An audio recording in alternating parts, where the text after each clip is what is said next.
À 24 ans, Naïm Belhassen incarne peut-être le visage de la boxe au Savoyarde de demain.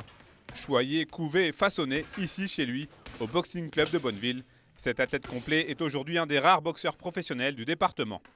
Face à ce constat, il est aujourd'hui conscient de faire partie d'une certaine caste. Ce que ça représente, déjà c'est une fierté, parce que je me dis que c'est mon père et mon oncle qui m'ont formé. On n'a pas besoin d'aller à Paris ou dans des grandes villes pour se faire former. Moi, c'est avec mon père, mon oncle et mon préparateur physique, Franck Vallon.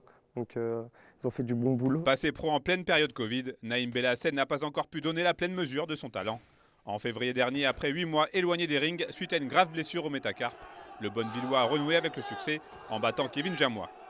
Et si son prochain combat est prévu pour l'instant le 20 mai, celui qui a longtemps hésité entre la boxe et le football voit beaucoup plus loin. Ne pas avoir de blessures, déjà, penser à ma santé, après atteindre mes objectifs.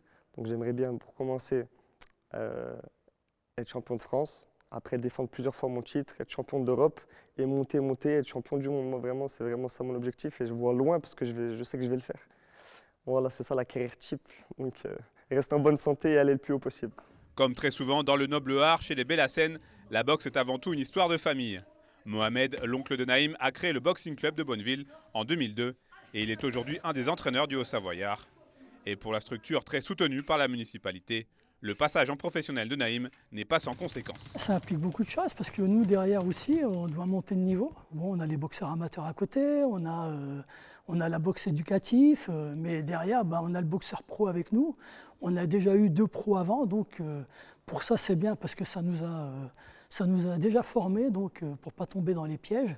Et puis surtout, c'est vrai qu'il faut être à la hauteur, quoi. Puisqu'aujourd'hui, il est encore très difficile de vivre de la boxe en France, Naïm Belhassen a récemment fait un appel aux dons pour venir compléter son groupe de sponsors. C'est donc aujourd'hui tout un club et presque même toute une ville qui pousse fort derrière son champion. Et qui sait, peut-être un jour, une photo à l'effigie de Naïm Belhassen viendra orner les murs du club bonnevillois, entre 2 légendes de la discipline.